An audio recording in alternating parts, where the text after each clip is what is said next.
Bismillahirrahmanirrahim. Assalamu alaikum hürmetli qarindoshlar. Tuzitishga tegishlik illatdan nomli programmamizning 3-soni orqali sizlar bilan yana görüşdük. Bugungi programmamizning aziz mehmoni Sharq Turkiston ulamolar birligi rais vakili Mahmudjon Damollam, men riyosatchi Abdulahad Ujat. Hürmetli Damollam, programmamizga vaqt chiqib gapirganlik uchun rahmat. Alloh razı olsun. Allah razı olsun. Qarşılaymiz. Allah razı olsun. Hürmetli qarindoshlar, bugungi tuzitishga tegishlik illatlar nomli programmamizda yolg'iz yashashning ziyonlari haqida to'xtalib o'tamiz. Damollam, bu yolg'iz yashash qanday bo'ladi yoki qanday kishilarni yolg'iz yashaydigan odam yoki deb buni yoki tanho odam degandek har xil atalg'ular bormi? Ashuna suhbatlar bo'ldi. Buning da qisqacha ma'lumot berib vaqti. Euzu billahi mineşşeytanirracim. Bismillahirrahmanirrahim. Elhamdülillah ve salatu vesselamu ala Resulillah. Thumma amma ba'd. Esselamu aleyküm ve rahmetullahi ve berekatuh. Allah subhanahu ve taala Kur'an-ı Kerim'de bu ve a'tezilukum ve ma ted'un peygamberlerinki Peygamber İbrahim aleyhisselam'ınki bir sözünü alohida degan yetkigen bizga. Buningdagi maqsad nima desa, siz ibodat qilayotgan butlarni, siz ibodat qilayotgan ilahlarni men tashlab, men o'zim yolg'iz qolsammi, to'g'ri yo'lda, o'zim tanlagan yo'lda manaman degan ma'noda. Lekin bu yerda boshqa so'rkahfidim bor. Bular öz qavmi, öz xalqi ibodat qilayotgan butlarni tashlab, o'zi oz sonliq kishilar alohida Allohga ibodat qilish uchun boshqalarni tashlab ayrilib chiqqan. Demak, bu oldin biz qoldigan mazmun nima desam, o'sha oyatlarga, hadislarga qarasak, bir insonninki boshqa kishilar bilan aralashmay, o'zining ishini bo'lib, o'z yolg'iz, o'zininki hayoti bilan, tijorati bilan ya hunari bilan uyda boshqalar bilan hech qanday bir munosabatlarda asos aralashmay ayrim yolg'iz yashaganligini nima deb ataymiz desa, boshqalar bilan aralashmay yolg'iz yashash deb ataymiz. Bu yolg'iz yashagan odam mumkin ba'zilari to'g'ri yo'lda Allohga ibodat qilib to'g'ri yo'lda yashashi mumkin. Lekin tabiiy holda bu yolg'iz yashashninki boshqalar bilan aralashib yashagandan buning foydasidan ziyni chiqadi. Shuning uchun islom shariati umumiy tarafdan musulmonlarni odatda boshqalar bilan aralashib yashashga, o'zining jamiyatga bir kishilik hassini qo'shishga, yaxshilikqa buyurish, yomonlikni to'sashdan iborat bu vazifani ijro qilishga buyurdi. Allah subhanahu wa taala bütün peygamberlerini ta Nuh aleyhisselamdan tatib bizning peygamberimiz kelgichilak nimaga avatgan desa, tabiiy holda kishilarga aralashib, kishilarni xato yo'ldan to'g'ri yo'lga elib chiqishga buyurib, ularning xizmati kishilarni to'g'ri yo'lga boshlash, kishilarningki xatoliklarini tunutish va shundaqla kishilarni to'g'ri yo'lga boshlashda ulardan kelgan xafalık musibatlarga sabr qilish orqali to'g'rini kengaytish, xatolikni yo'qotishga buyurilgan. Demak, yolg'iz yashash deganlik bugungi kunda bizning Sharq Turkistonlikqa nisbatan o'zi hech qanday mayli diniy xizmatda bo'lsin, mayli siyosiy xizmatda bo'lsin, hech qanday xizmatga aralashmay, hamma adamdan yiroq, hamma tashkilotdan yiroq, balkim g'amsiz, vatanda bo'layotgan hech qanday ish bilan kori yo'q, o'zining bir kishilik hayoti, kundalik turmushi o'ssa, shuning qanoat qilib, dunyoda nima ish bo'layotganligi, o'zining vatanda, yurtida nima ish bo'layotganligi bilan kori bo'lmagan asosda o'zining hayoti bilan mashg'ul bo'lishni yolg'iz yashash deb atashga burdi. Xo'sh, Damollam. Endi bu yerda yana bir masala chiqadi. Masalan, nurgun hadisler var. Şundaq bazı vaqtlarda ibadet qilish uchun yoki Allohga yaqinlashish uchun ayrim hali o'tirib zikr qilish, ibadet qilish bunga qiziqtirgan. Aynı şekilde salaf salihlarga fitne zamanida hadislarda bitimi var. Şu taqqa chiqib qo'yib degandek yoki xalqning fitna bo'lgan yurtdan ayrilib boshqa yerga yashash degandek shunday ahvollar. Endi bir qism kishilar mushuninga qiyos qilib yoki mana shunday qilsam to'g'ri qilaman-ku degan hisobda hozirgi da'vosi bitkilar bilan yoki jamiyatga boshqa faoliyat olib borayotgan tashkilot, jamoatlar hech qanday kishilar aralashmay o'zi yolg'iz harakat qildigan yoki bo'lmaydi o'zi bir ishni to'g'ri deb qilib shunlam qildigan boshqa ishlarni aralashmaydigan boshqalarning qilgan ishini bu fitna yoki bu deb shundoq ayrim yashaydigan kishilarmi yo'q emas hamda bu ikkisini qanday tushunamiz masalan?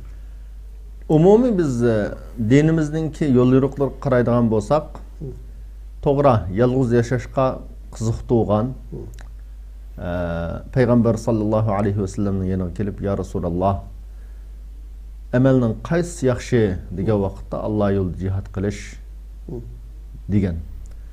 Uningdan keyinchi "Ya Rasululloh" desa, bir odamningki tog'ning jilg'illariga chiqib, o'zining qo'yini beqib, Allohga ibodat qilib, kishilarga yomonlik yetkazishdan saqlanishi mana bu jihatdan keyin qolsa, yaxshi amal musho degan.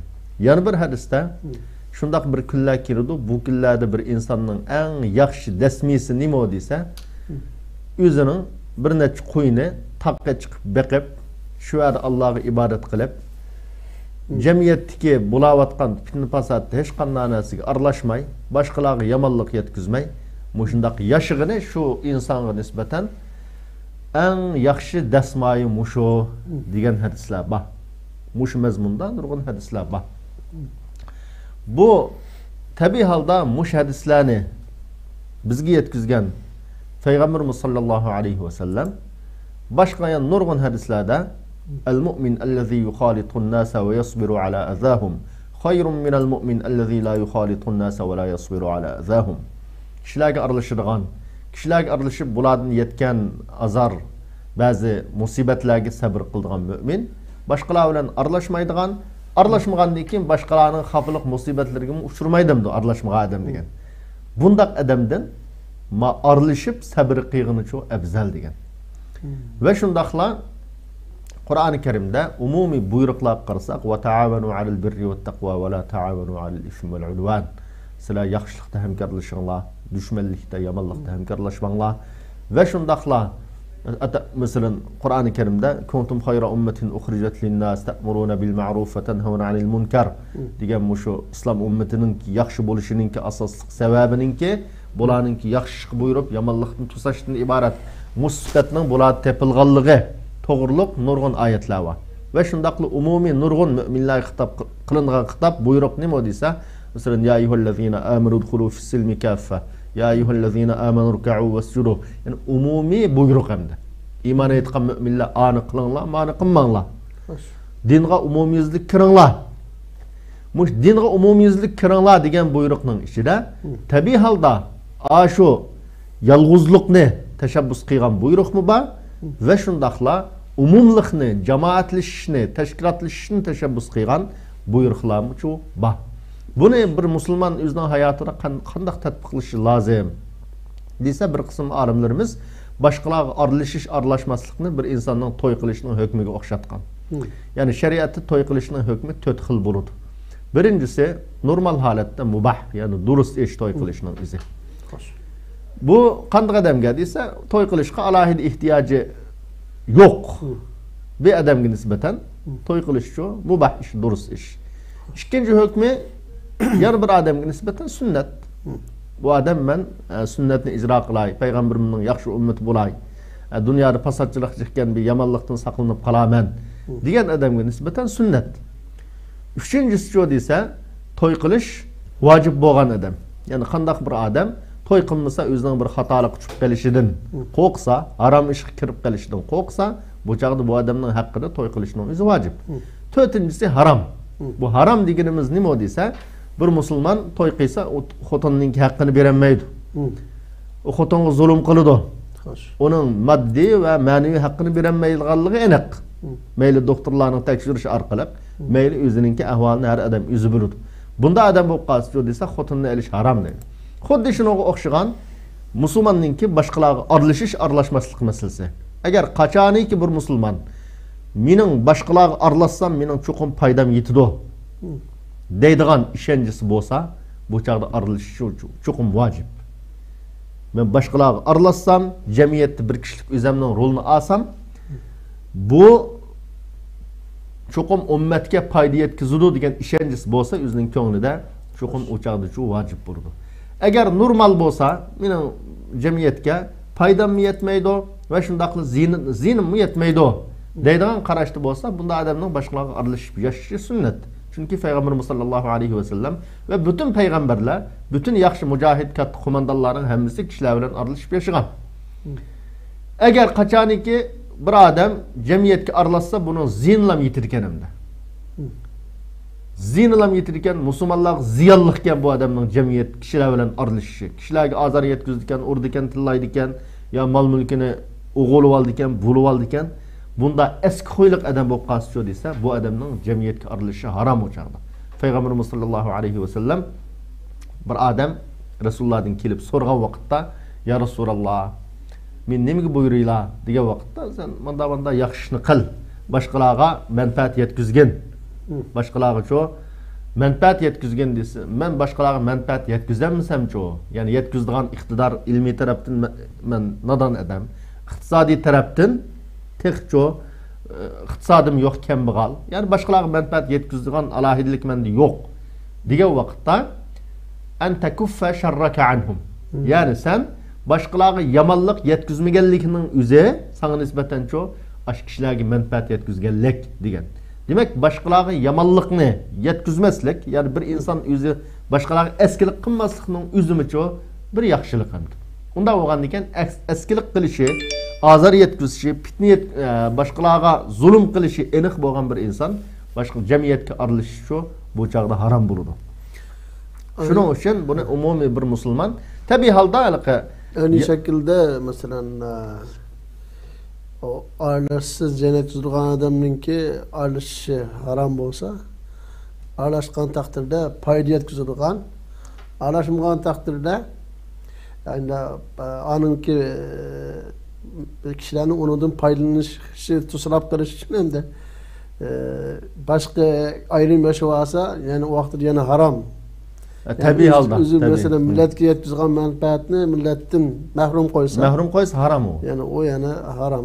Allah'ınki sizlar hayrun nas anfa'un nas Peygamberimizningki kishilarning eng yaxshisi qaysi desa boshqalarga manfaat yetkazadi Allah degan. Hatta Ibn Abbas radhiyallohu anhuning bir so'zi bor.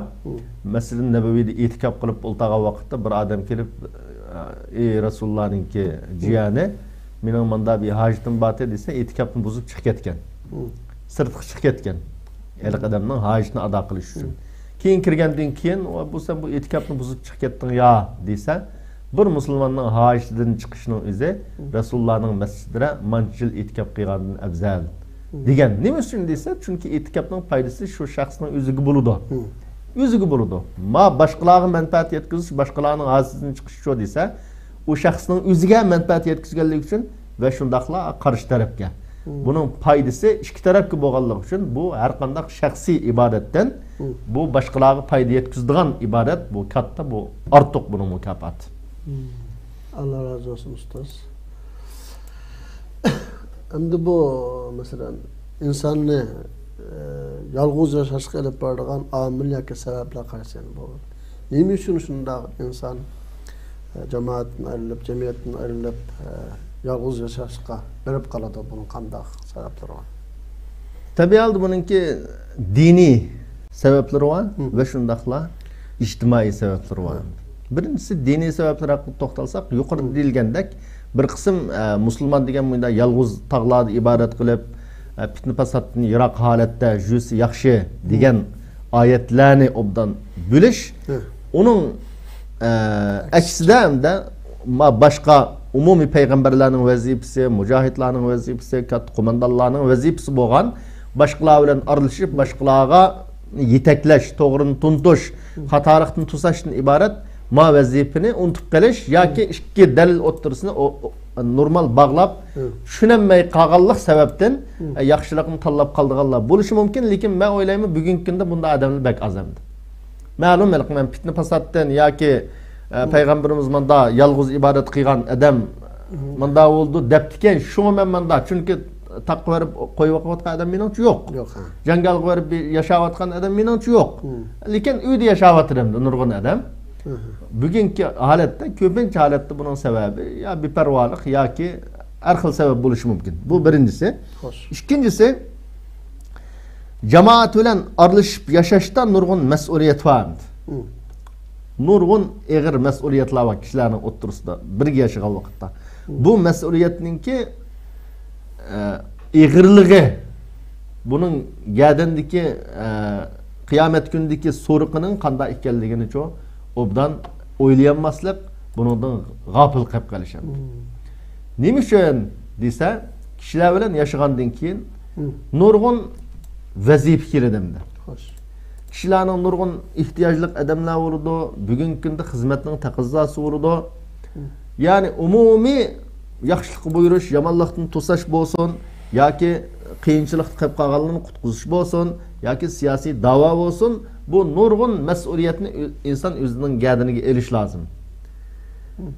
Bu mas'uliyatning qadrini bilinmagan odamlar shuna bilan bu mas'uliyatning eg'irligidan ay deblan buni tashib etib uyda yashaydigan ahvollarcha bor. Yani üçüncü bir sebebi jamiyat bak buzilib ketdi. Umumiy jamiyatga bo'lgan ishonchning yo'qligi, fasodchilikcha qo'yib ketdi deb o'ylab qolish. Shundaqlab bu fasodchilik bo'lganda asl musulmonning bir islohotchining rolining nima bo'lish ekanligini o'ylamaslik endi. Fasodchilikni, buzuqchilikni o'zining uyida baka o'ltirib olishiga, jamiyatdan qechishga bana qilish, lekin mening rolam nima mavada? Mening qanday rolam bo'lish kerak mush fasodchilikni, buzuqchilikni to'xtatish uchun men qanday qilishim kerak degan ma tarafni o'ylamasdan balki jamiyat buzilib ketdi deblam jamiyatning buzuqligiga atib qo'yib turib, o'zi har qanday mas'uliyatdan qechishim. Bu üçüncü sebebin bu deyishga bo'ladi. To'rtinchi sababi bugungi kunda masalan tashkilotlarning jihligi, vatanning ozodligi uchun xizmat qilgan tashkilotlarningki, jamiyatlarning, uyushmalarning jihligi. Shuning bilan insofli odamlar qaysi tashkilotga kirib, qaysi tashkilot orqali xizmat qilishda, hayr aloqa tanlashda o'zi bilinmay, ne bilinmag'ishni, kim bilinmag'ishni bilinmay, shuning bilan andin hech qaysiga aralashmay yolg'iz qilish ehtimolligi bor. Bu insofli odamlarda bo'ladi. Andin ikkinchi turchi desa, hech qaysi tashkilotni yaratmaslik. Hammasiga ish qilib bir baho berib, hammasini bir mikroskop bilan ko'rib, falan tashkilotning anda chatqova, piston tashkilotning manda chatqova, u anda, mamanda deb hamma odamga diagnoz qo'yib, shuning bilan hech qaysini yaratmay, shu orqali andin hech kimga aralashmaslik, o'zi yolg'iz yashash. Mana bu eng xatarlik sebeplerinin birinde. Bu cemiyetimizde tepilayotgan, ko'rilayotgan bir mesele. Andın bu psikolojiya taraftan çoğu desem de, ictimai taraftan dese, bu yalğız yaşaşınınki, yalğız yaşaşını tanlashga sebep bulayotgan işler dese, birincisi terbiyevi, yani şu şahsınınki çoğun olgan terbiyelengen muhiti. Mesela küçük vaqtida yoki maktab muhitida naiti ata-onasininki yoki o'qituvchilarninki zulmga uchragan, bulardan eg'ir bir besimga uchragan, tayoq yegan masalan. Shu sababdan bu kishigidan tortib bir xil boshqalar bilan erkin aralashib yashash iqtidori yetilmagan. İctimailigi yo'q. İctimailigi yo'q. Shunda bir xil har doim o'zicha bir xil ansirash ishida yashaydigan, başqalar bilan sal ochiq gap qilsam yo biznes desam, xuddi kichik vaqtida onasi yo darsi o'g'andek yo o'qituvchisi o'g'andek, shunda haqmini urib ketamik deb qaraydigan.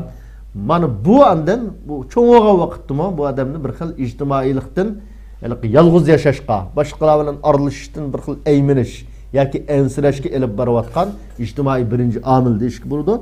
Ikkinchi omil ijtimoiy tarafdan desa, har qanday bir shaxsda yoki ustunlik yoki tuvanlik.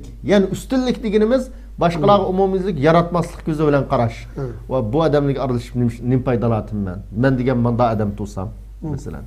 Ya manda iqtidorlik, ilm egisi tursam, yoki manda boy tursam, ya palani odamning boyning ya olimning balisi tursam deb başqalarni yaratmaslik bilan qarash, shu orqali andin yolg'iz yashab qolish yoki o'zin tuvan ko'rashamda. Mening manda iqtidorsiz odam tursam, mening alohidligim bo'lmasa, jamiyatga aralashsam, nima his qo'shama, nim foydam yetar meningki deb o'zini tuvan ko'rib qolib, bu sababdan mu andan başqalar bilan aralashishdan o'zini aqqachirgan, o'zini tatirgan ahvol ijtimoiy tarafdan bu mutafildir.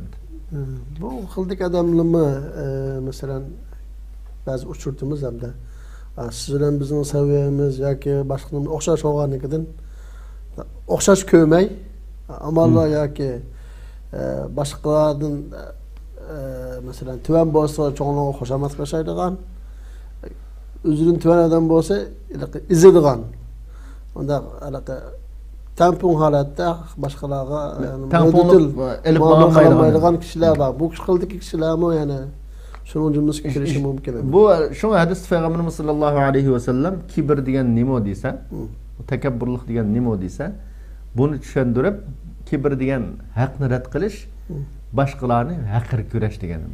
Tuvan ko'rash. Yaratmaslik. Mana bu takabburlik degan mushu degan. Shunga psixologiya tarafdan jo desa, ay inson ya o'zini tuvan ko'rib qolsa haddan ziyoda mening foydam yetmaydi jamiyatga deb qarasa, yoki jamiyatdagi butun odamdan o'zini ustun ko'rsa, bu chaqdimichu andan boshqalar bilan aralashmay o'zi yolg'iz yashashni tanlaydigan bir sabab bo'lib qoldi ekan. Bo'lib qoldim. To'rtinchisi jo desa, psixologiya tarafdan har doim bir xil bearamlikda, ensirashda yashash, xuddi zodi bir yerda gap qilishdanmi ansiraydigan, bir so'ringa berib erkin o'ltirashdimi bir xil bearamlik his qildigan. Mushunda bo'lib qolsa, bunda odamcha desa bir yerga berib bir so'rinda o'ltirashdan yoki boshqalar bilan aralashishdan andin qechib o'zi yolg'iz yashaydigan hamda. Andin ushtum tut masalan bugungi kunda bizda-cho desa, bizning xalqimizda ushtum tut bir yolg'iz yashashni tanlaydigan holat shakllandi 3-4 yildan buyon. Burun normal adamlarmi 3-4 yilni yaqin biz psixologik kasallikka giribtor bo'ldik endi. Buning sabablari nima desa, biz o'zimizning urug' tuqqanlarimizdan yaxshi ko'rgan odamlarimizdan ushtumdan ayrildik. Ular bilan bo'lgan munosabatimiz uzildi. Bu birinchi sababi. Ikkinchi, hammamizni g'am qayg'u bosdi. Nima ish qilishimizni bilolmadik. Uchinchi, hammamizda iqtisodiy qiyinchilik paydo bo'ldi. Hammamiz nurg'un iqtisod pul tepish manbalaridan ayrildik. Ticaretlerimiz üzüldü.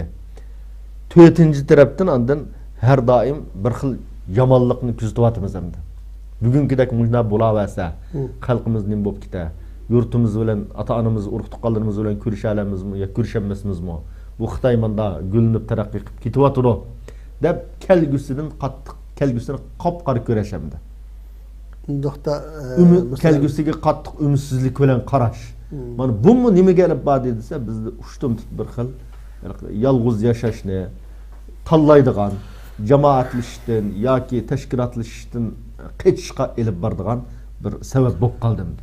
Bu undaqdalik shu jamoatlashib yashash yoki da'vo sepida yashash yoki ijtimoiylashib yashashdan kelib chiqadigan bir sinoqlardan qo'rqqanlikdan shunday qilamdan masalan da'voga ichida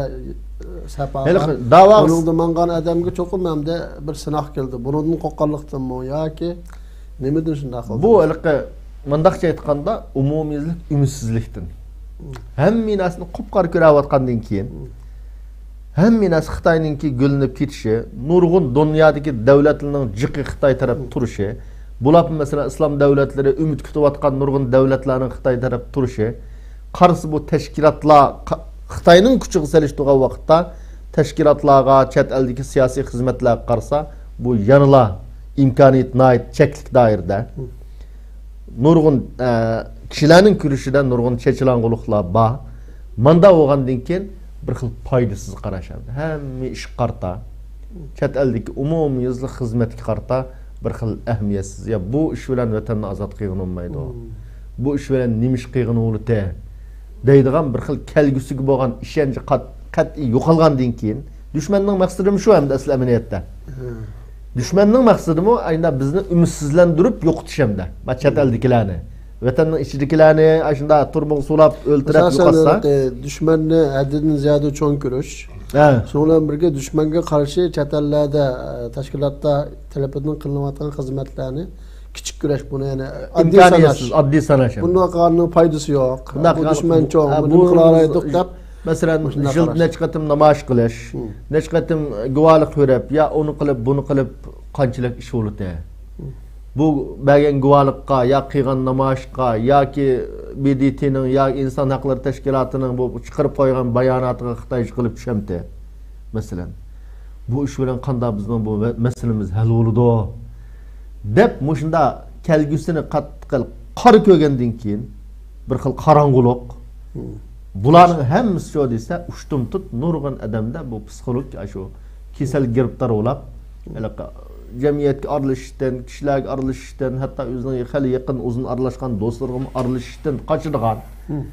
Har doim shu o'zining ishi bilan bo'lib, turmushini aran qamdab nurg'un odamlar mushunaq yashaydigan bir xil holat shakllandi. Mush vaqtning o'zida bizlarga alohida hammamiz aslasak bo'ladigan bir haqiqat nima desa, mushu 30 yildan beri biz xalqaro shundan xaritiga bir qarsak, masalan 30 yildan 90 yildan bu yana hozirga qadar 30 yil desak, dunyoda az deganda 30 jiq davlat tug'ildi. Rossiyaning parchalanishini hech kim tasavvur qilmaydi. Rossiya degan g'arb umumiy bir gavda bo'lgan bo'lsa, kommunizm bir gavda bo'lib, nurg'un davlat Rossiyaning qo'lida. Rossiyani kim parchalandi deb o'ylaydi masalan 40 yil burun kim o'ylaydi? Hech kim o'ylamaydi. Lekin dunyoning siyosati, dunyo vaziyati bundan o'zgarib turadigan bir haqiqat bor bu yerda. Masalan, uning Yugoslaviyada nurg'un davlatlar parchalanib 6-7 davlat bo'lib ketdi Yugoslaviya masalan. Uningdan boshqa hozirga qadar ma'lum yerda davlatlar qurilib kelyapti. 10 yil, 12 yilni yaqin 2 davlat bor, xalqarodagi davlatlar qo'shilgan. Demak, aslida bunda qarasak, bu haliqi umumiylik zori bir narsa muqim, bir zolim, bir kuchlangancha, masalan, her daim kuchli bo'lib, her daim besilmay, u parchalanmay, u vayron bo'lmay, dunyo bunda kelgan emas bugunga qadar bunda kelmadi. Tarixdan bu yan. Buningdan keyinmi cho'qimchi bunda kelmaydi. Bu haqiqatni biz har qanday tushunib ketgan bo'lsa-mu, dushmanimiz buni har doim o'ylab turishimiz kerak aslan. Bizning umidvor bo'lib yashashimiz uchun birdan bir haqiqat nima desa, umidvor qilgan tarixni dars olish. Tarix o'zimizning tarixiga va shunday qilib butun dunyodagi insoniyat tarixiga obdan qarsak bo'ladi. Qargan vaqtda 30 yilga yaqin nurg'unlagan davlatlar dunyoda vujudga keldi.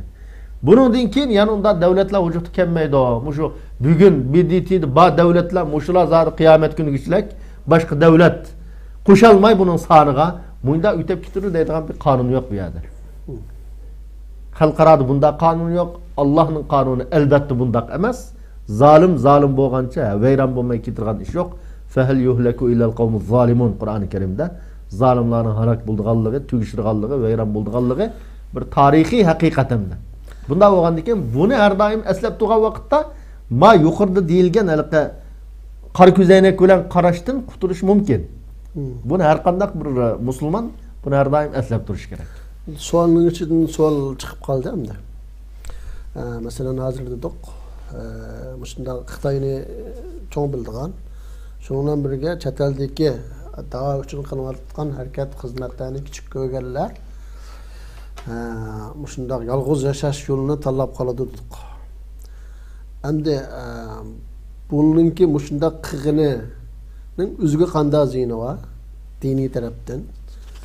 Undan keyin o'zining nafsiy tarafdan qanday ziyni bor bular. Uni boshqa nimaga kirishdan burun ma'lum shundan birga Bu muşu şahsi kişilerin muşu fikri doğru mu hata mı? Bunun kanda cevap veriniz. Yani bu da kişiler az emas hem de. Hatta üzülem kalmayı başkanlama alaka. Söylep kirdiğin muşu gumrahka. Muşu karı koçuğa söylep kirdiğin kişiler az emas hem de. Bunu kıskaça bir düşünce bir başsak yaxşı oldu.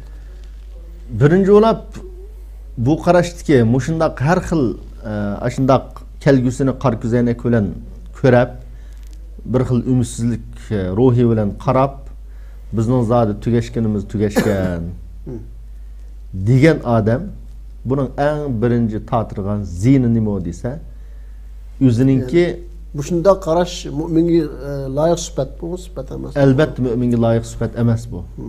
Mo'minning sifati degan nima desa Peygamberimiz sallallahu aleyhi ve sellem deydi. Birinci olap İza kana fi yedi ahadikum fasila فليغرس إذا استطاع أن يغرسها إذا قامت الساعة وفي يد أحدكم فسيلة. Ne degan gap bu desa agar qiyomat qoyim bo'lsa qiyomat qoyim bo'lsa shu qiyomat qoyim bo'lgan vaqtda sizning biringning qo'lingizda bir tal daraxtning jirimi deymiz o ko'chat hamda ko'chat bo'lsa mush ko'chatni tikish qodir bo'lsa qiyomat bo'lishdan burun buni tikib olsin deydi. Demak, men sizning xizmatingiz yaxshilik bo'lgan intilishingiz qat'iy to'xtab qolmasin degan gap men. Yana bir hadisda la tahqiranna ahadukum al-ma'ruf shay'an. La tahqiranna min al-ma'ruf shay'an. Yaxshilikdan hech qanday narsani kichik sanamang. Degan bu hadisga albatta zid. Bu ma yo'lni tanlab menishning o'zi. Hammadan xatarlik nima desa, Payg'ambarimiz sallallohu alayhi va sallamninki yadullohi ma'al jamaa. Yani bir Yadullahi ma'al jamaa. Allah'ın yardımından mahrum qilish.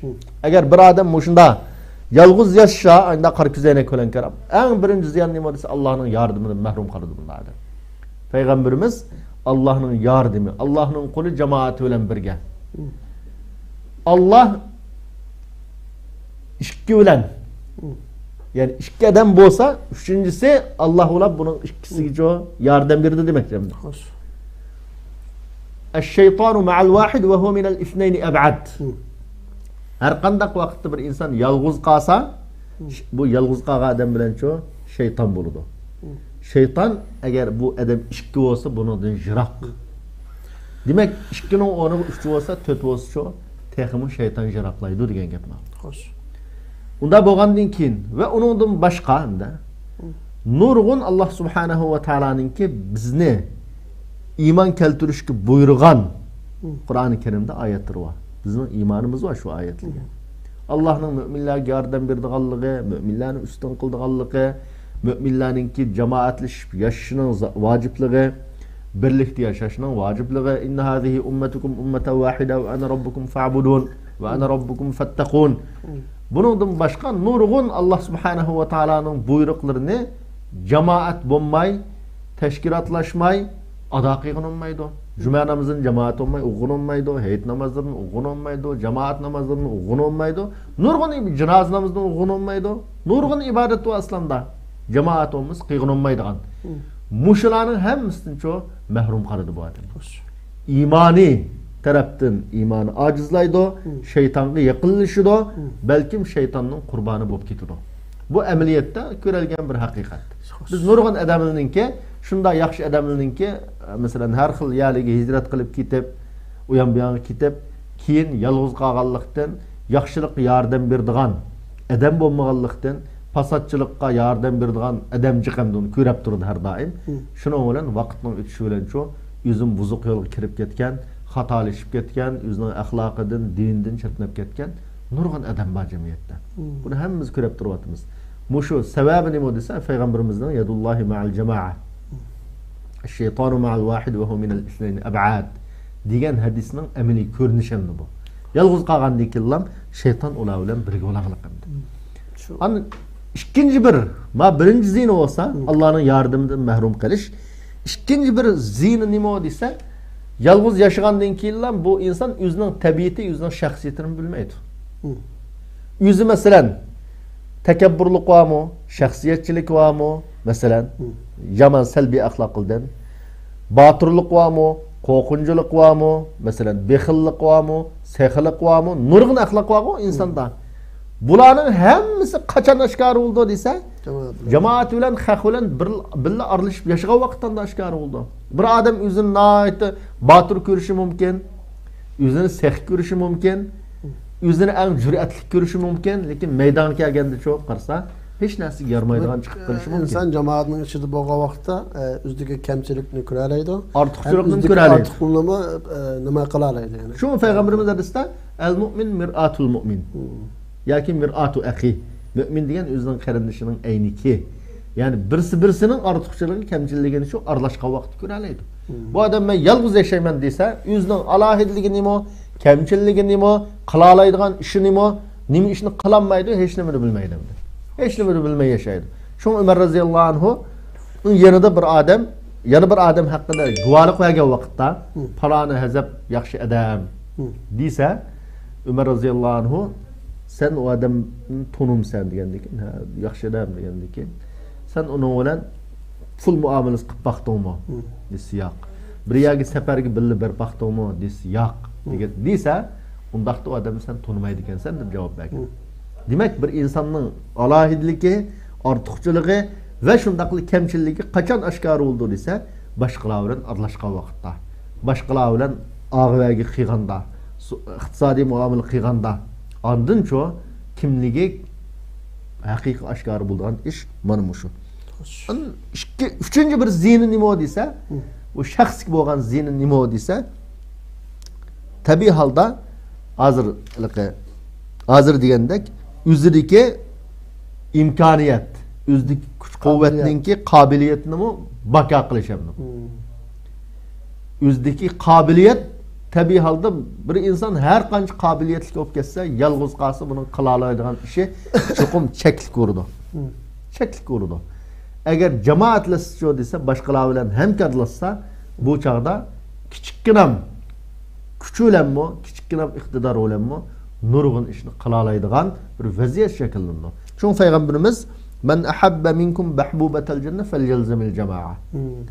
Jannatda eng rohat, farog'at, eng nochiyaga urilishay deb mushuni yaxshi ko'rgan odam jamoat bilan birga yasson. Ya'ni musulmonlar jamoati bilan birga bo'lsin.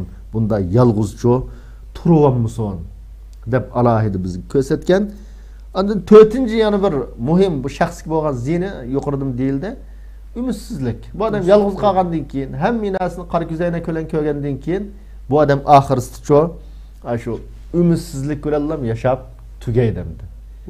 Hozir vatan bilan tax aloqasi yo'q, nurg'unning yangi qurib pul yo'q, ya'ni nurg'un xafalik musibatda. Boshqalar bilan birga bo'lsa, hatto masalan ikkimiz birga bo'lsak, masalan musibat kelgan bo'lsa, hozir ikkimizga teng keldi. Men ko'rishamasam, sizlar ko'rishamayli masalan.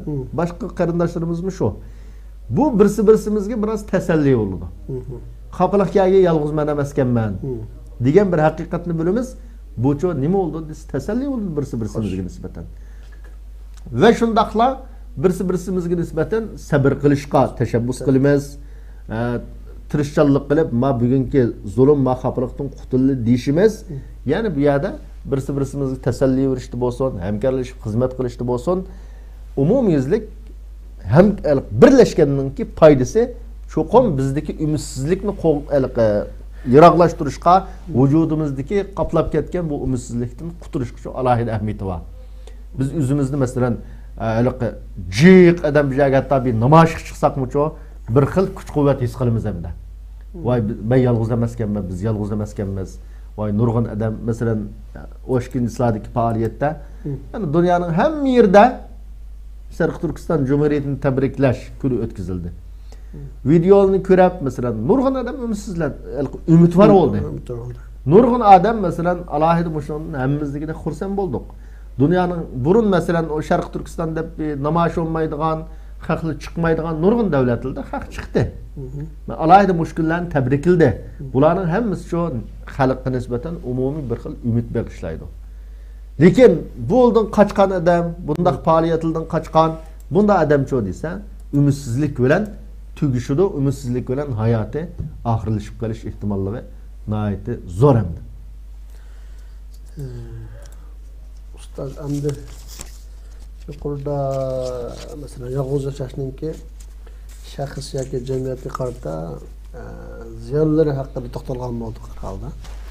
Hamda buningki foydasini yana bir yuqorida az turli so'zlab o'tdilar.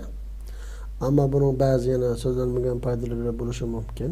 Shu agar jamoatlashib yashashning jamoatlashib yashashninki bir inson jamoatning ichida yashasa yoki tashkilotning ichida yashasa yoki jamiyatga masalan jamoatga kirmabdi, tashkilotga kirmagan bo'lsa-mu, lekin umumiy insonlar bilan yaxshi o'tdi, ibodatkorlik qildi, yani jamiyatda ijtimoiy holda yashasa, buningki masalan shu shaxsning o'ziga qanday foydalar bor? Bu haqda qisqacha ma'lumot bersangiz. Bu burada so'zlandi, ammo yana so'zlanmagan talablar bo'lishi mumkin. Buni bir qisqacha. Birinchisi jamiyat kishilar bilan aralashib yashashning o'zi bu payg'ambarlarning hayoti shu. Payg'ambarlar kishilar bilan aralashib yashagan. Payg'ambarlarning vazifasi shu. Bu odam har qanday bir shaxs kishilar bilan aralashib yashab, shularningki ba'zi azar yetsa, xafalık yetsa, shuni sabr qilib yetsa, payg'ambarlarningki yo'lida yashagan, shularning izbasari bo'lgan bo'ladi. Yolg'iz yashash desa, bularning yo'ldan chiqqan bo'ladi. Bu birinchi foydasi, payg'ambarlarning izdimish. İkinci faydası bu adamın o'ziga nisbatan musulmonlarningki sonini ko'paytirishdan iborat. Hech qilinmasa, musulmonninki sonini ko'paytirishdan iborat. Bu rolni o'ynay oladi. Bu mucho alohida cho'ng bir xizmat. Vazkuru iz kuntum qalilan fakassarakum. Qur'oni Karimda sizlar o'zingizning oz vaqtini o'slanglar, ozdinglar, keyin Alloh sizlarni cho ko'paytdi. Deb müşahede Allah musulmonning sonini ko'paytirish bilan alohida faxrlangan bu ne'matini eslashga buyurgan. Unda bo'lgandan bir musulmonningki jamiyatda his qo'shishi, musulmonningki sonini ko'paytirish. Mana bu cho'ng katta xizmatlarning biri. Dushmanga nisbatan chunki bu cho'ng bir zarba. Uchinchisi bu musulmon jamiyatga aralashish orqali yaxshilik buyurish, yomonlikni to'sash degan bu vazifani o'tayalaydi. Har qanday bir musulmon o'tish kerak. Musulmonning gadindagi mas'uliyat bu.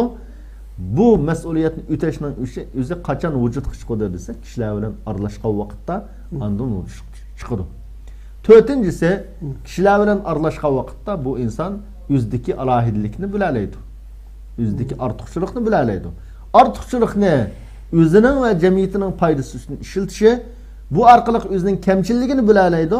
Kamchillikdan qutulishga alohida bu jamiyatga aralashishning o'zi yetakchi bo'lalaydi. Shuning uchun buni jamiyatga aralashishi bu bak muhim. To'rtinchi bir foydasi nima desa, yuqorida deyildi bu gap, Allohning yordami mush orqali keldi. Shaytonninki bu insonni azdurishidan bu inson shu jamoat bilan bo'lgan vaqtda alohida bir qo'g'dinishga erishalaydi. Şeytanu ma'al vahid ve huve minel ithnayn ab'ad degandan keyin jamoat bilan aralashgan vaqtda, masalan, hozir bugungi kunda nurg'un insonlar bizning hatto masalan sal ezib ketgan xato yo'lda mangadigan odamlar desak, bizning Uyg'ur jamoati jiqyadi bu xatoligini qilmaydi. Nima uchun? Siz jamoat bayadi biroz hayo qiladi. Lekin buni tunimaydigan odam bayağı ko'rib qolsa desa, hech qanday tuniydigan odam bormisiz desa, tuniydigan odam bo'lmisiz desa, nurg'un eskilikni, nurg'un axloqsizlikni shu odam qilishi mumkin. Lekin jamoatning foydasidan bu odam nurg'un xatolikka kirib ketmay o'zini saqlab qola oladi. Bu alohida cho'ng foydasi shu jamoat bilan aralashib yashashning. Yana bir ham inson jamoat bilan yashashgan vaqtida nurg'un jamoat bilan qilgan ibodatlar bor. Janoza namozi, besh-vaqt namoz, tabiiy holda haj degandek nurg'un haj bo'lsin, bu orqali savob qozonadi, yana o'zi uchun foyda. Ya bu alohida tabiiy hol, juma o'qish bo'lsin, ya'ni islomdagi nurg'un ibodatlar jamoat bo'lmasa adamga qiyin olmaydigan ibodatlar bor. Mushularning hammasi shu kishilar bilan aralashgan vaqtda birga shunday masalan yaxshilik buyurish, yomonlikdan to'sash so'rinlari, tabliğ so'rinlari deyli, mayli juma namozi, jamoat namozi, janoza namozi, uningdan boshqalarga yaxshilik yetkazadigan har qanday so'rin bo'lsin, shunday ya kelganlikning o'zi, shunday ya o'ltag'anlikning o'zi bu Alloh subhanahu va taolaning rahmatini yog'dirishga sabab bo'ladigan, Allah'ınki şu müminlerge tayyor qilgan cennet kirishga sabab bo'lgan, malaikalarning ularga duo qilishga sabab bo'lgan amallar. Yani umumiy jamoatlashib xalq bilan, jamoat bilan bir yashagan vaqtda bunun dunyolik foydasi va oxiratlik foydasini sanab tugatgani bo'lmagandek darajada foydasi bor. Allah razı olsun Allah'ım. Endi bu yuqorida yalğız yashashning ziyarlari va jamoatlashib yashashning foydalari haqida to'xtaldik. Demek yani bu jamoatlashib yashash hakikaten afzal, fazilatli bir ish ekan. Endi shundoq yalğız yashab kunab qolgan bir illatni qanday qilganda tugatgani bo'ldi. Yani qanday qilganda buni bir chora usul topildi. Yani bu choralar nima endi? Bu haqda bir tushunib bersangiz. Buni qanday qilganda biz ko'p kishilar bir jamoatlashib yashay oladi. Yoki yalğız yashash illatiga kirib qolganlar qanday qilib qutula oladi? Bunun bir tavsiya xarakterli bir narsa. Bunun en muhim her qandaq bir yalğız yashash kunib qolgan adam bu yalğız yashashninki ziynini obdan bir tunishi yuqorida biz degan nurg'un ziyonni bayon qildik. Va bu haqda kitoblar var mesela. Muşolni o'qish orqali o'ziga bo'lgan buning ziynini tunishi eng boshda. Chunki har qandaq bir kasaldan saqayish uchun chuqum bu kasalning nimaligini bilish lozim boshda. Nimaligini bilgan vaqtda andin buning to'g'ri diagnoz qo'yib do'rnimicho joyida bergan o'rnida. Bu adam o'zininki nima uchun mushundaq yalğız yashashga giribtar bo'lib qolganligi, yalğız yashashni yoqtirdigan mushundaq bir kasallikka giribtar bo'lib qolganligining sababini avval bilishi lozim. Bu sabab diniy sababmi masalan? Yuqorida deyilgandek ma'lum Qur'on hadisda kelgan narsalarni xato tushunishdan kelib chiqdimi? Unda kelib chiqqan bo'lsa, bunu selishtirib boshqa dalil, oyat, hadislarni ko'rish orqali o'zining iddiasini, fikrini to'g'rilish lozim. Eng birinchisi. Agar bu ijtimoiy sababdan, masalan, bugungi 3-4 yildan buyangi bo'layotgan ijtimoiy psixologik sababdan yalğız yashash kasalligiga giribtar bo'lib qolgan bo'lsa, bu sababni avval o'zidagi kasallikning sababini obdan bo'lib chiqib, uningdan keyin andin buningga doğrunu qilish. Mesela ijtimoiy sababdan bo'lgan bo'lsa, mayli vatandagilar bilan aloqalashishning uzilishi, yaxshi ko'rgan odamlardan ayrilib qolish, yoki ota-onasininki yoki o'qituvchining tarbiyasininki xato bo'lish sababidan shunday kasallikka giribtar bo'lish, nurg'un sabablarni bayon qildik yuqorida. Yoki ilmiy saviyaning xilma-xil bo'lishi, masalan, yoki til. Masalan, nurg'un yaldi ma'lum odam bir jamiyat yashashi mumkin, o'zining tilida so'zlaydigan odam yo'q, o jamiyatdagilarning tilini yaxshi bilmay, shuning bilan boshqalar bilan aralashishdan o'zi odat qilib qolgan ahvollar bo'ladi. Masalan, illatni topib chiqqandan keyin ondan diagnozni joyida qo'yib, uningdan keyin o'zininki mushning loyiq do'rini ishlatish lozim. Eng birinchi muhim do'ri nima desa, yuqorida deyilgandek yalg'izlikning ziynini bir tunish. İkinci olap yalğızlık cemaatlashib yashashninki foydasini tunishimdi. Foydasini tunish, foydasini nurg'un bayon qildik endi buningki cemaatlashib, tashkillashib yashashninki foydasi nurg'un endi. Mush foydani tunigandan keyin chuqum bu odam hammadan muhimi ashunda cemaatlashib yashaydigan odamlar bilan do'stlashishimdi. Jamiyatda o'zigacha bir yaxshi muhit hozirlash. Bir vaqalik var. Yüz adamni o'ltirib o'tgan odamning vaqaligini payg'ambarimiz alohida bayon qilgan. Adam yüz adamni o'ltirib o'tib bo'lgandan keyin ondan olimdan so'rgan vaqtda sen turayotgan jut yaxshi jut emas bu. Odamni aski bu yerda. Sen palon jutga ketgin yaxshidan boyaga degan vaqtda yaxshidan boyaga minib o odam yo'lda ulab ketdi. Demak bu yerda muhitninki alohida ta'siri var insonning hayotiga. Unda bo'lgandan keyin bu odam chuqum ziynin tungandan keyin jamoatlashib yashaydigan ashundaq yaxshi odamlar bilan aralashish, bular bilan do'stlashish bak muhim. Payg'ambarimiz sollallohu alayhi va sallam masalul jalis su va jalis solih deb alohida yaxshi do'st bilan yomon do'stni cho atir sotirgan odam bilan tüymeçilik qildigan odamga o'xshatgan. Tüymeçininki ma'lum kiyimni kiydirdigan sessiq puroq munda ziya yesa atir sotirgan odamdan xushpuroq foydasi yetadi deb alohida biz ko'rsatgan. Unda bo'lgandan keyin yaxshi odam bilan aralashish lozim. Ikkinchisi shu tashkilotlashib, jamiyatlashib yashaganlarning tarixdagi qilgan ish izlarini alohida o'qishi lozim. Bizning masalan vatanimizda mayli 33-yildagi Cumhuriyet bo'lsin, undan keyin 44-yildagi Cumhuriyet bo'lsin, uning oldidagi Yaqub Begning zamonlari bo'lsin, nurg'un biz g'alaba qilgan vaqtda qanday qilib shu chaqdagi bizning yetakchilarimiz, qo'mondonlarimiz g'alaba qilgan.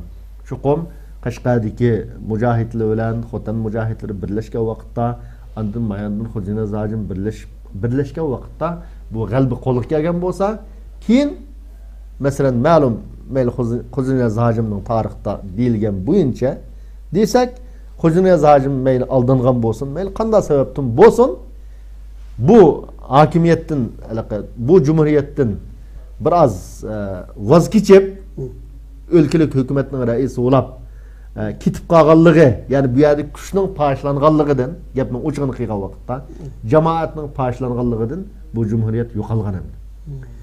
Mushu burungi islom bizning vatanimizning tarixida bo'lsin, umumiy musulmonlar tarixida bo'lsin, hatto insoniyat tarixida bo'lsin, davlat qurolgan, kuchlangan millatlarning hayoti qarasak, cho'qim bular tashkillangan vaqtda, jamoatlashgan vaqtda andin bu davlatlarni qurolgan, andin kuchlangan.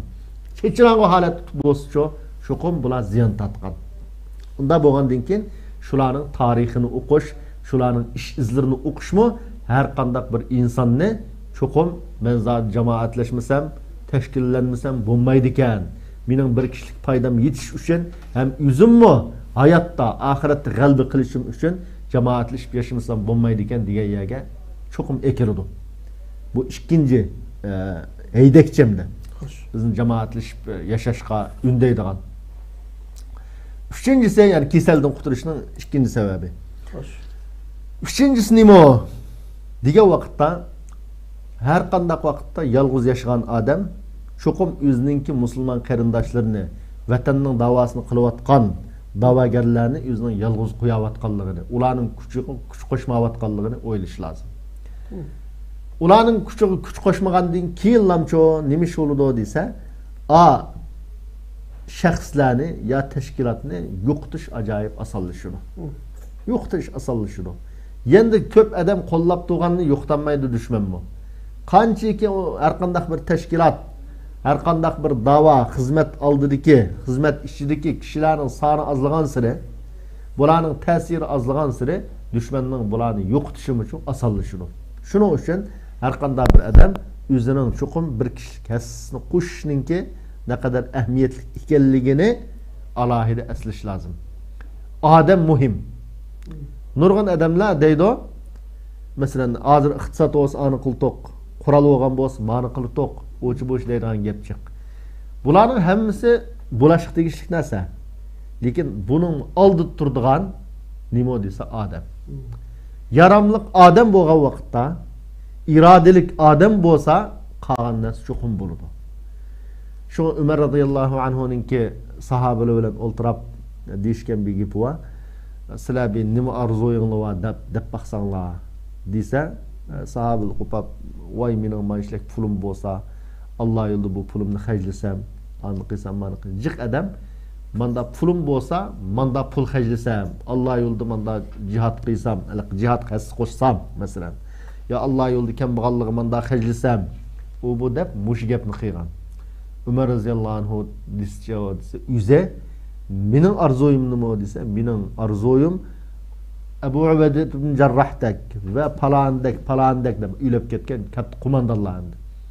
Ashunda qo'mondonlar bo'lgan bo'lsa, hozir mening yanimda ular uylab ketmay, shuning o'xshash odam bo'lgan bo'lsa, men shular bilan dunyoning hamma yerini fath qilsam deyman" degan. Demak, bu yerda mushu vaqalikdan, mush so'zdan hammadan odamning muhimligi. Chunki biz tariximizni qarasak, qural bo'lgan vaqtli bo'lgan, iqtisod bo'lgan vaqtli bo'lgan, lekin haqiqiy yaramliq odamlar yetishmagachga nurg'un mag'lubiyatga duchor bo'ldik, qo'limizda bor imkoniyatdan foydalanmadik. Aynı şekilde şu qo'limizda qural va boshqa imkoniyatlar shu yaxshi odamlar bo'lgan vaqtida o'tirib chiqqan hamda tarix qaraydigan bo'lsak qanday Shunda. avval yaxshi solih kishilar bo'lganda ular bir yerga kelgandan keyin undan keyin g'alaba qo'radan bir narsa o'tirib chiqqan. Shuning uchun odam bo'lish hammadan muhim. Hozir har odam har qanday bir sharq turkistonlik o'zini chuqum men bo'lmasam mush xizmatda bir yer kam qoladi deb o'ylash lozim. Ashunda o'ylagan vaqtda andin yolg'izlikni tashlab, yolg'iz yashashni tashlab tashkillanishga qarab yuzlandi. O'zini qat'iy men qanchalik odamdim, men qanchalik ish qila olaydim deb qaramasdan men bo'lmasam chuqum xizmatning bir yeri kam. Men chuqum bir kishilik binoning bir tal kishi bo'lishim lozim. Men bo'lmasam uyning bijiri kavak chiqib qoladi deganni o'ylash lozim. Mushuni o'ylagan vaqtda akisaldan chuqum qutulib ketadi. Yani aynı şekilde mesela shunda buni qo'limdan ish kelmaydi deb yolg'iz yashayotganlarmi biz yolg'iz o'ltirgan vaqtda haqiqiy masalan qulni qalbiga solib o'ylagan vaqtda ma ishlamaya bunda xatolar qilibdi bunda qilsa yaxshi bo'ldi deyalaydi-ku shunda bir aql bormi odamda. Shuni degan vaqtda men ashada bo'lsam yaxshi bo'ldi men baraya deb jur'at qilib xizmat bavayaga kelib masalan bizning bir ishtigasini qo'shib qilsa yani texmi yaxshi bo'ldi hamda. Albatta biz Alloh taolo hamma insonni o'zgachilik alohidaliklar bilan yaratgan. Yani shunda bir qancha o'ylam biyakancha ostda yangi fikrlar, yangi ijodiyatlar g'albalar qo'lga keldi. Albatta. Buni qat'iy unutmaslik kerak hamda. Yani hech qanday bir inson zodi men normal odamga mening qo'limdan ish kelmaydi deb qaramaslik kerak. Chuqum unida yani biz bilmaydigan hatto o'zi bilmaydigan alohidaliklar bo'lishi aniq. Payg'ambarimizning bir hadisi var, müşahede aslida gapning oxirisida. Ummati kal g'ays deydi. Ummati kal g'ays la yudra fi awwalihi khayr am fi akhirih. Mening ummatim bir yomg'irga o'xshash. Ya'ni suv sirab ketgan yomg'ir yagi tushgan bir yomg'irga o'xshash. Bu yagi nisbatan bu yomg'irning bosh tushkini paydo qildimi yo keyin tushkini paydo qildimi buni bilgin olmagandek mening ummatimningki boshda kelganlari bak yaxshimi yo keyingilarmi buni uqun olmaydi degan. Demak, buningdan bu ummatda, islom ummatida ta Rasulullohning sahobalaridan tortib qiyomat kuni bo'lgan mu'minlar chuqum yaxshilikdan xoli emas. Mushuning ichida har bir musulmon bor. Har qanday bir musulmonda chuqum bir alohidilik, chuqum bir yaxshilik bo'ladi. Unda bo'lgandan keyin bu yaxshilikni kashf qilish, buni etish, buni bayqashning o'zi nim bilan oshkor bo'ldi desa, kishilar bilan aralashish bilan, jamoatlashish bilan, tashkilotlanish bilan ondan oshkor bo'ldi. Boshqa program axastaydigan. Ya boshqa gapim yo'q, gapim vaqtimga bo'lib qoldi. Hurmatli televizor ko'ruvchi qarindoshlar, buning bilan bugungi islom axloqi nomli programmamiz mushada oxirlashdi. İnşallah kelarki programlarda görüşmek umidi bilan hammalarni Cenab-ı Allah Teala'ga topshirdik. Hayırlı hoş amal. Assalamu alaykum ve rahmetullahi ve berekatuhu.